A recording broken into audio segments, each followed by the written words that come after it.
Welcome to the Fantasy Cycling Podcast, featuring your hosts, Grant Gardner and John Anderson.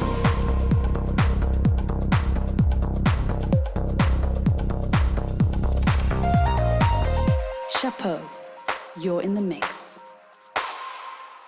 Welcome to the Fantasy Cycling Podcast. You're in the mix. What up, dude?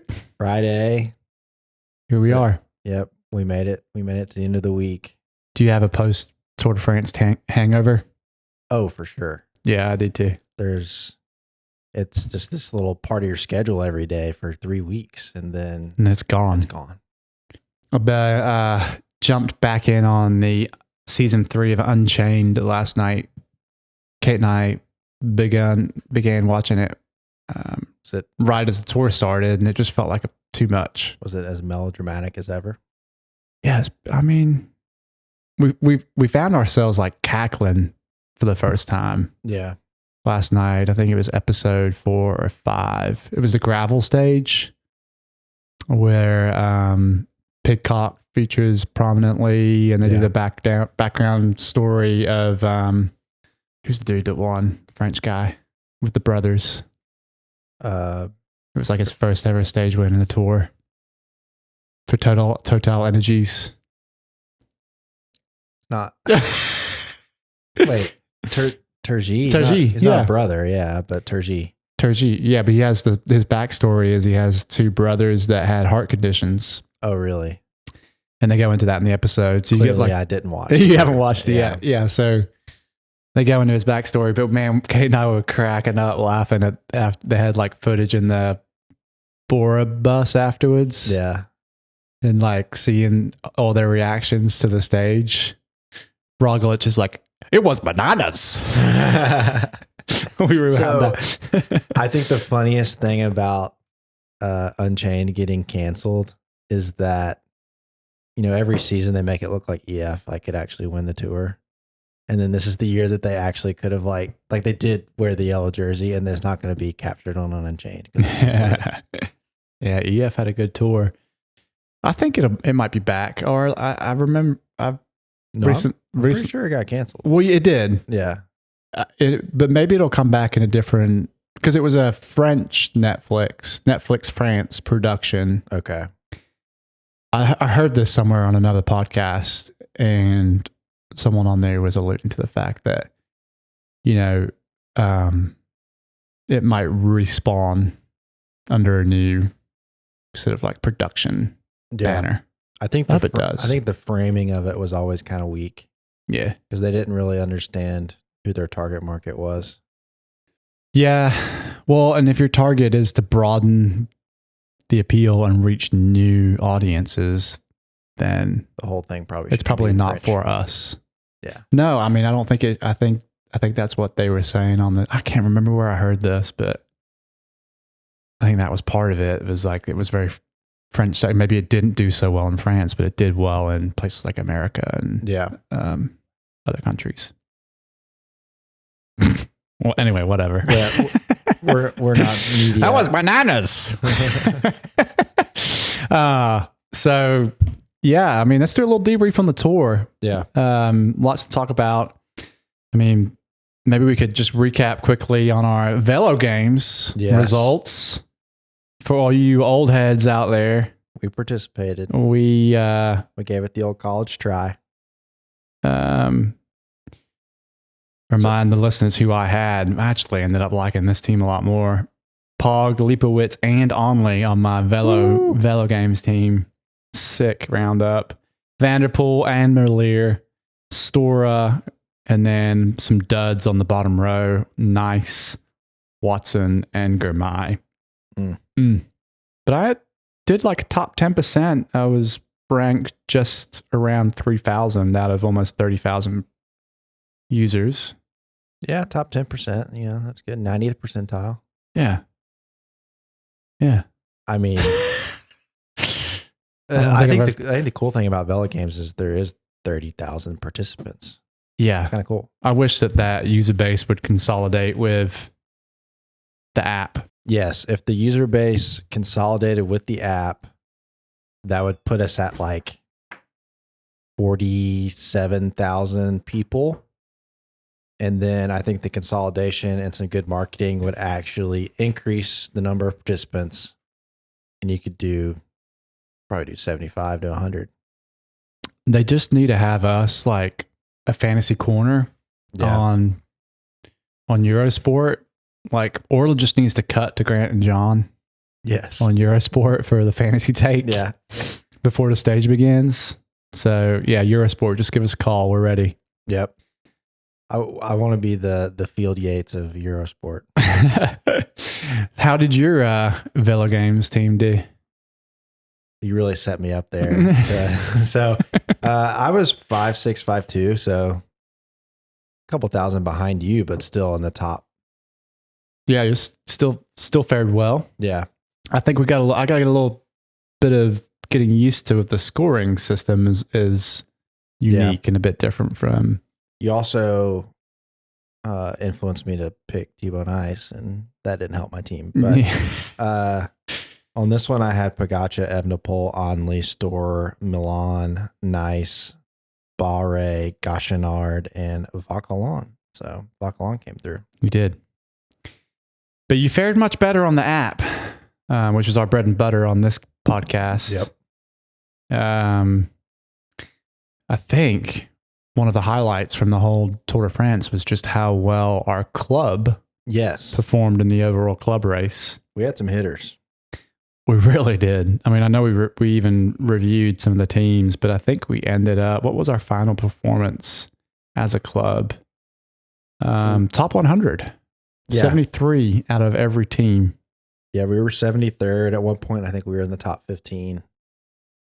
No, I was super impressed with some of the guys on our team. I mean, if you look at user rankings, we had some guys that fell off at the end because they didn't have Onley, but they were really high early because they had Healy.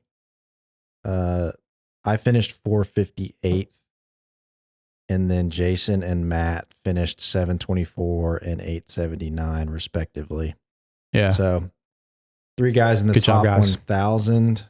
At one point, we had multiple people in the top 200, I think. Multiple, and in the USA, multiple people in the top 20. Oh, yeah. At one point. I think at some point, Jason was probably top 3 in the US, but didn't have Oscar Onley. So. Well, the best team was it's an Italian. So, VV Pro Team? VV Pro Team. Number 1 in the world. He had Pog, Jonas, Vanderpool, Leibowitz, Onley, and Healy. Took a big old blank on Hugo Page. Yeah. But that's all right. And then he also had Johansson. But Anders, not Tobias. If he would have had Tobias. Well, do they cost the same? No. Yeah, he couldn't have done it. Yeah. And then Benjamin Thomas. I'm proud of you with that Thomas pronunciation. I was really worried you were going to say Thomas. Thanks, Grant. So shout out to VV Pro Team. Don't know if you're listening, but good job, dude. Man, that would be cool. A cool thing to pull off. Number 1 in the tour. Yeah. I mean, I was dreaming for a minute there. But, yeah, because I had Pogača, Jonas, Milan, Vanderpoel, Onley, Barre, Simmons, Van Moor, and Tronchon. So, cool thing is, a lot of us had Simmons, and he was one of the best 200 credit riders. And then having Onley, who was only picked by 4.9% of users, was cool. And I really didn't know what Vanderpoel was going to do. So it was cool to see him actually. It was nice to see that pay off. Yeah. And I think he could have done more. Yeah. If he didn't he could have won the green jersey. Yeah. And maybe he would have if he hadn't, so did he DNF because of sickness? Yeah. I mean, if he hadn't gotten sick, green jersey was within reach for him. Yeah, I think there was a few guys in that last week that had pneumonia or some kind of flu-like symptoms. So he got caught up in that. It was a shame to see that affect the race. Well, that's a good launching point to talk about some of our high points. Maybe we should start with favorite stage, just as what was your favorite just moment as a fan? Favorite stage, victory, win, racing? I mean, I definitely enjoyed the mountain stages, but honestly, the last two stages were some of my favorites. Okay.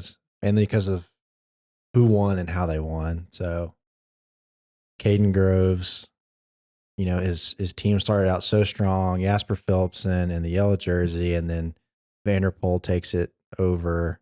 Philipsen crashes out, so it's all up to Vanderpool and Groves to kind of save the tour, and Vanderpool does. He wins stages. He wears yellow, and then Vanderpool leaves the tour. So it's kind of like, all right, they had a good run, but there's nothing else for them to fight for. And then Caden Groves gets in a breakaway, and as a sprinter wins a breakaway stage at the Tour de France and completes the triple of winning a stage at all three Grand Tours. So that Caden Groves win for you was the highlight win of the tour.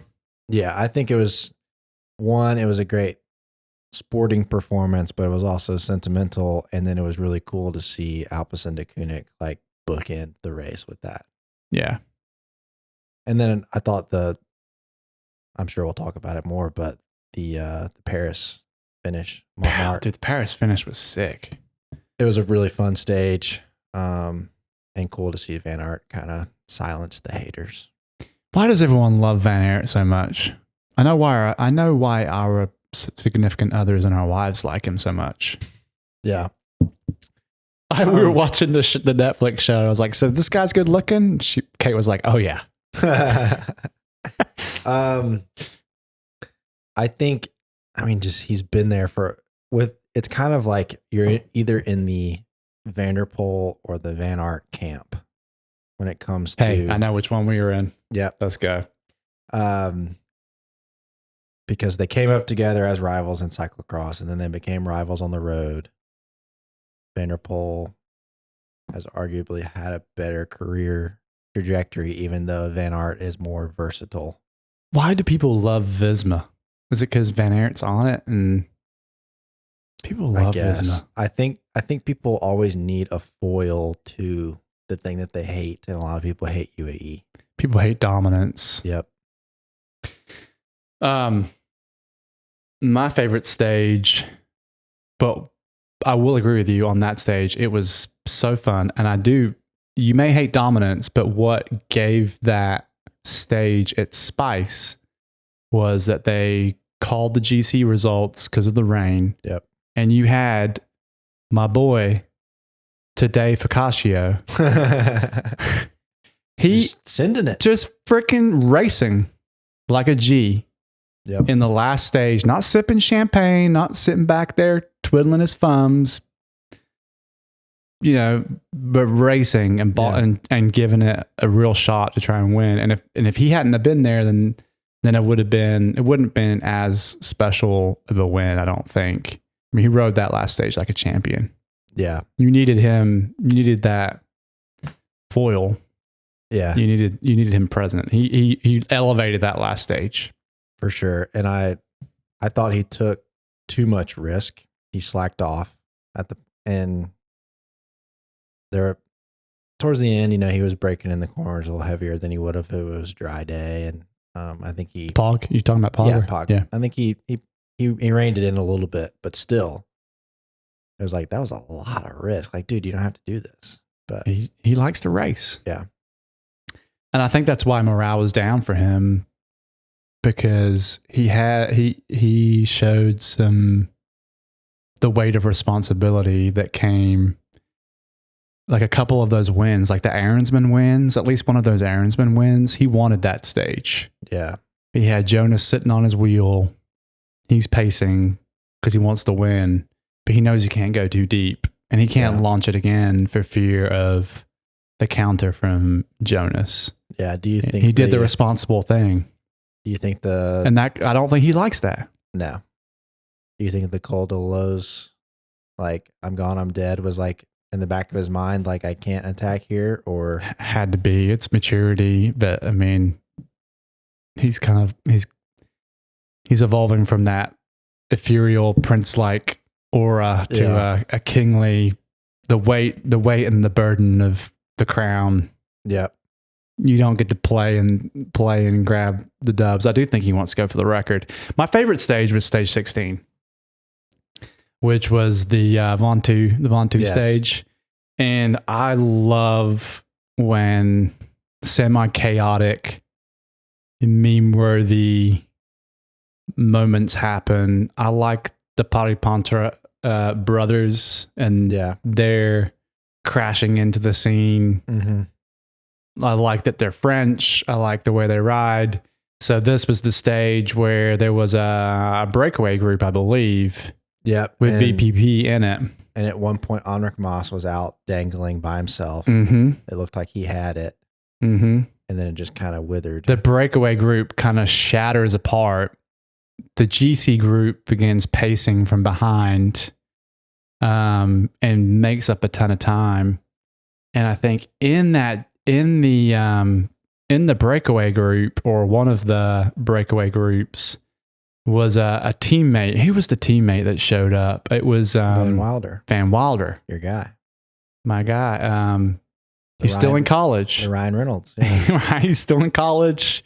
Why ever graduate? Why graduate? Yeah.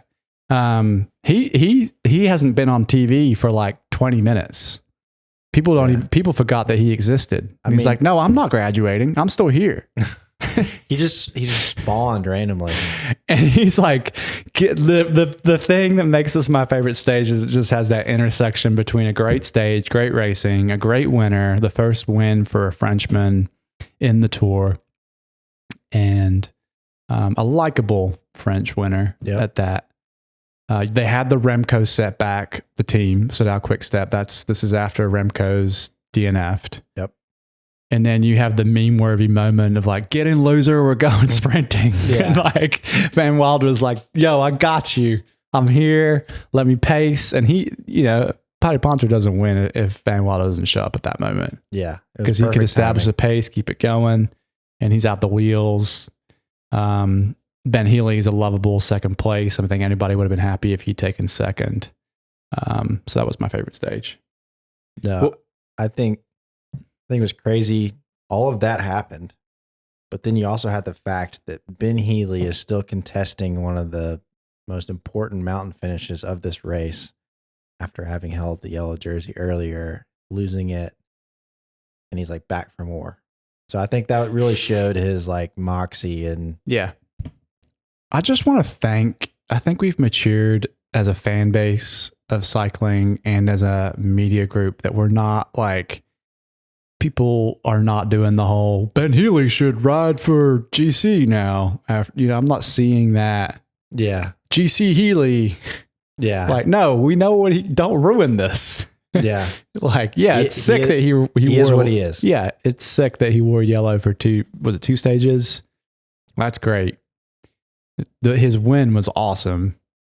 He balled out from a fantasy perspective. Yeah. Kudos to everyone who took him. But I haven't seen that sort of like GC Healy thing come. Yeah. Maybe it will come next year. I hope it doesn't, but that would be silly. Don't change Ben Healy. What was your favorite fantasy moments? Moment? I've got several. Yeah. I think when Onley took time on, really the whole bunch, but was kind of going at it with Lipovitz and like climbing up in the standings and ranking, like bagging those GC points.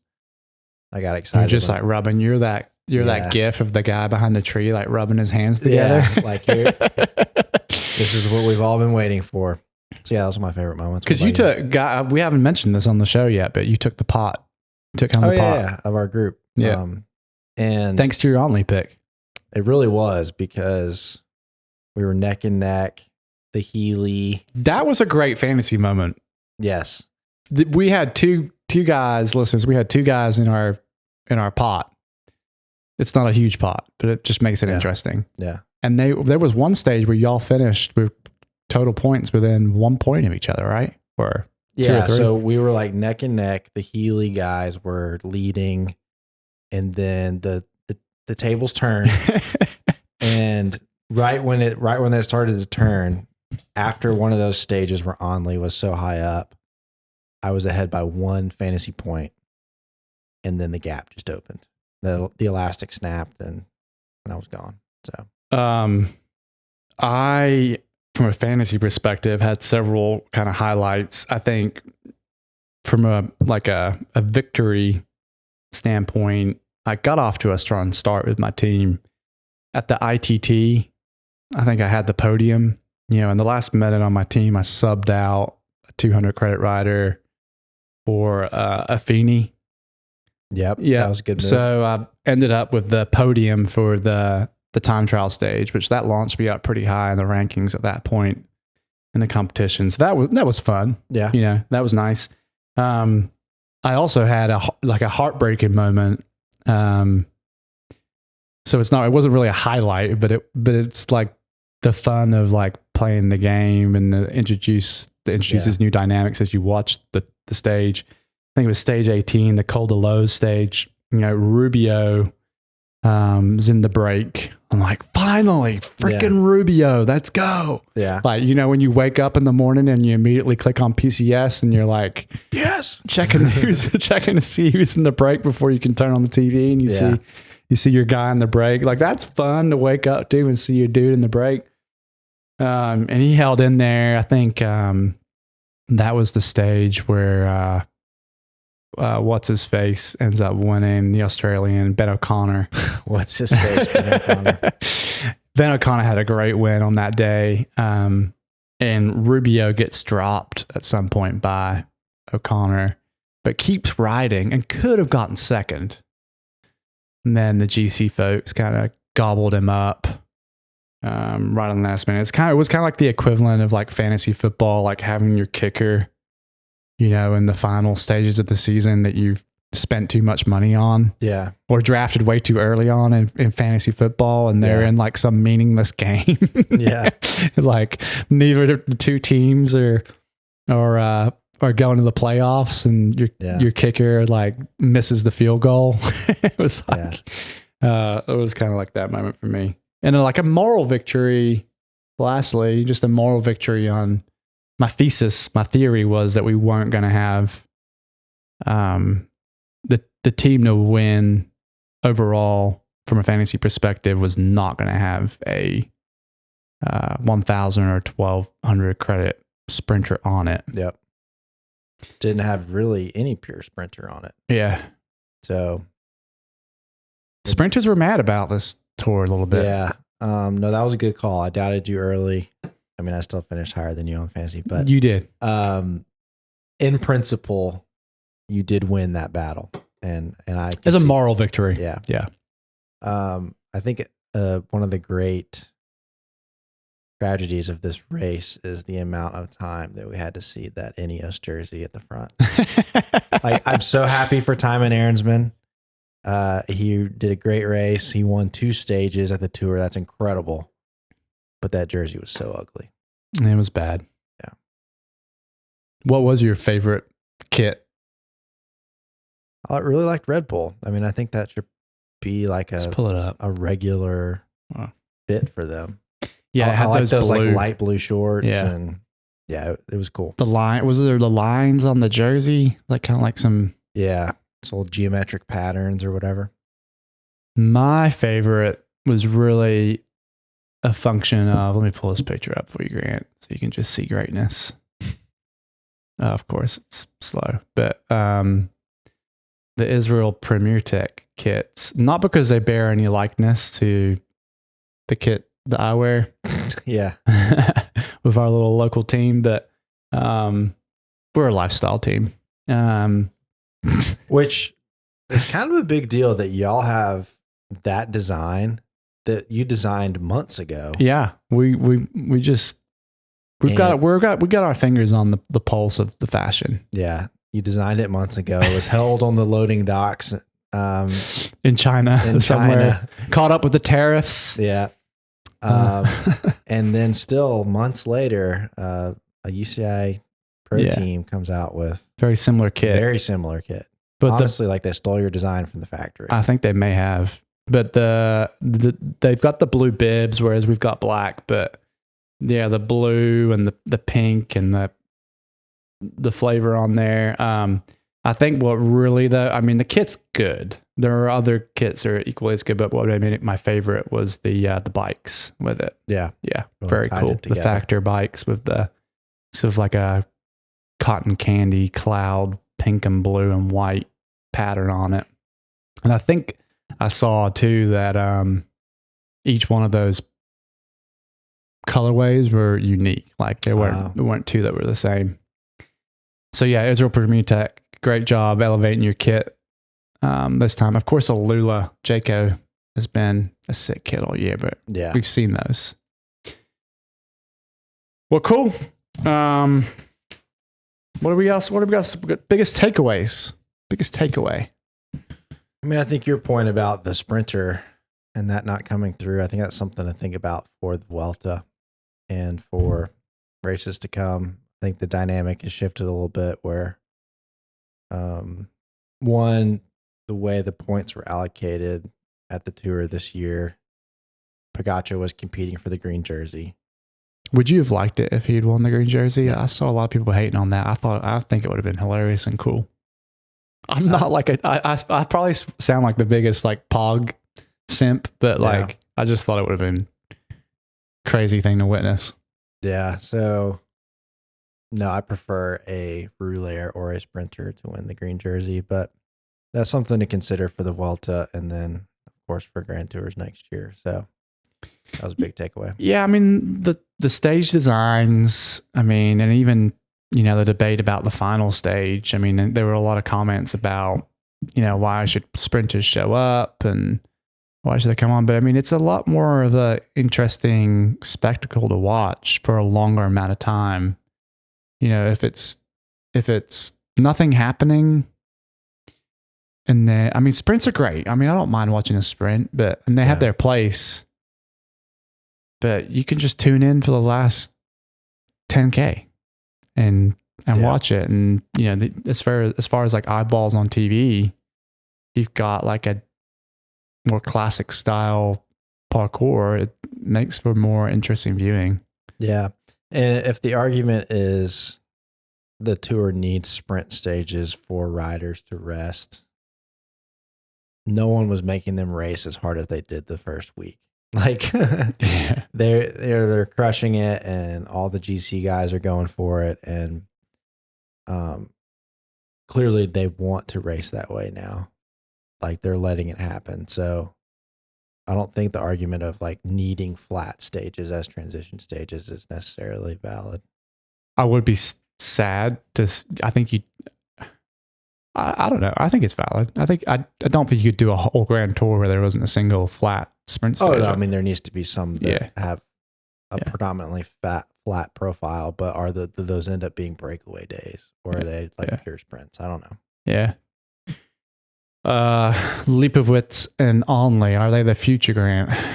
As a takeaway, what do you think? I think so, especially given the amount of support, especially that Onley had or did not have. The lack of support, rather. I mean, we talked about it beforehand. He openly said that he was going to go for stages and maybe potentially like KOM jersey, and finished almost on the podium at the Tour. So in his first attempt, with a little support from the team, if he truly had like an incredible team behind him, like he's already hit fourth place. What I think he can probably hit 2 or 3. So. Mm. And Leipowitz got a good team, but I wonder. My theory was with Roglic being all grumpy and with his pre-tour comments about, I can't remember exactly what he said, but it's basically like whatever happens, happens. I don't care anymore.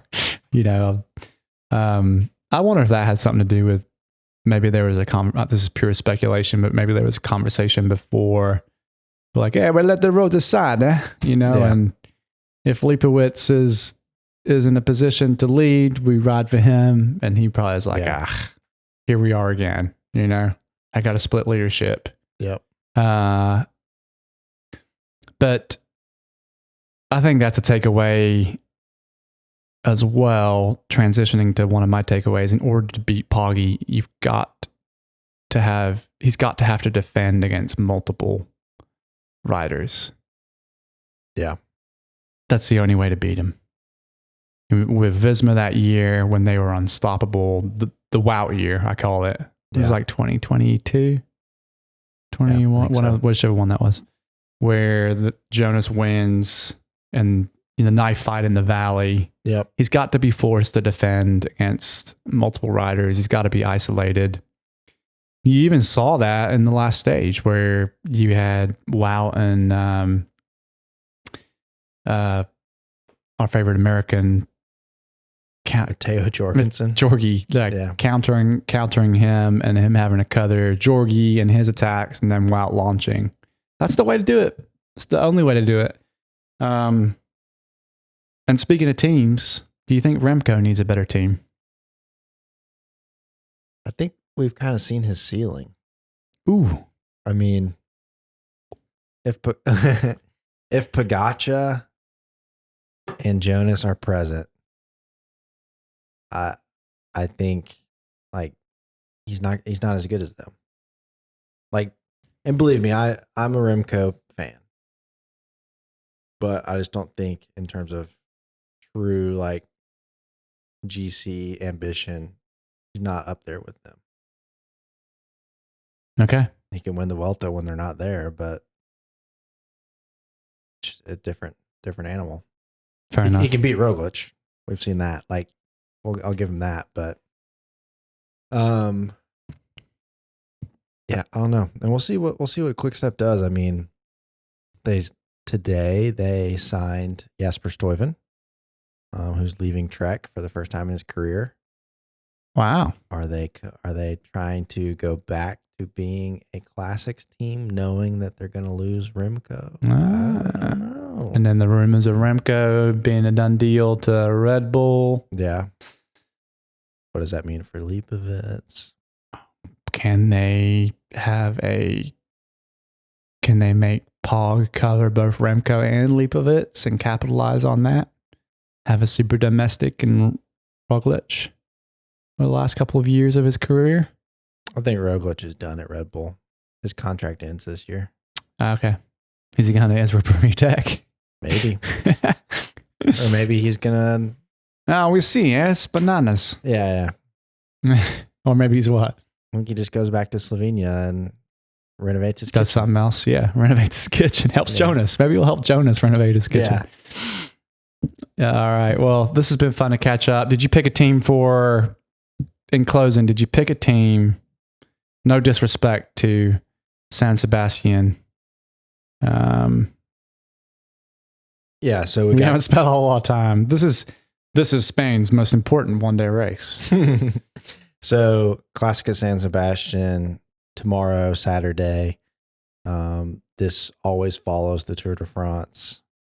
You'll see some of the main contenders of the tour continuing to ride and be there. And then others are hanging it up. So we are going to see Onley and a few of the other GC guys there.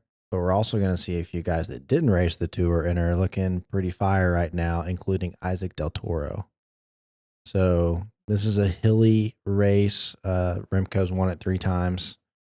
We usually see like a climber classics kind of guy win it. So I've got Pello Bilbao, Isaac Del Toro, Romain Gregoire, Oscar Onley, Jan Christen, Tish Benut, Florian Stork, Harold Martin Lopez, and our boy Tibor Del Grosso. Got some overlap with you. I too have Del Toro. I too have Onley. I too have Del Grosso. Nilson Palace loves this race. Yep. He won it in 2021, got 4th in 2023 and 6th in 2024. Easy money. Data. Tibor Del Grosso, I already said him, just because he's stylish. Yep. I got Ayuso. Quinn Simmons again, because he's crazy. Kevin Just got engaged. Congrats. Yeah. Kevin Vermark, he got 4th last year. He likes this race too. He shows up to it pretty consistently. And then debutante, which I will probably... No. He's not debutante. What am I talking about? Maxime Van Gils, just because I can't pass up a chance to take him. But he's not climby enough. But he got 18th last year. Yeah. Struggled with injury. Been kind of hit or miss this season. Felt cute. Might sub out for something else later. It was a good race for him, though. I think truly. Did I say I took Andrew August as well? Did you really? I did really. So you've got 3 Americans. I am, in honor of Hulk Hogan. No, you have 4 Americans. You have Kevin Vermarka, Quinn Simmons, Nielsen Palace, and AJ August. It's true. Bold. See how that works out for you. Yeah. Well, let's see. It's tomorrow. I'm not one to criticize because, usually I enjoy your criticism. Usually I lead you astray in saying, "Oh, that's a terrible idea," and then it happens. So, but what is the most terrible pick on here? Probably Van Gils. August. No, August is terrible. He's 200 credits. There's plenty of people on that start list that are more viable at 200 credits. Nah, dude, he's gonna win. Watch. Let it ride. Roll. All right. Well, thanks, Grant. Guys, give us a follow on X and Instagram. The handle is listen2FCP. Listen to FCP. We're on YouTube. You can catch us on all of the podcast platforms. YouTube is audio only. We do have a media league on the app. No idea who's winning that. Grant, pull it up, Grant. Rapid. We'll pull it up real quick. Yeah, we'll see what the next race, the tour was just part of the league. San Sebastian is part of the league, so get your picks in. And then the next one after that is the Vuelta. But right now in the rankings, we've got Kiko Refrio from Spain in first place. Ciao. And I'm 10th, which is nice. Good to be at least up there in your own contest. All right, we'll get those picks in if you want to stay in the mix for the coveted Media League win for the Fantasy Cycling Podcast. Thanks for listening, and we'll catch you again next week. See ya.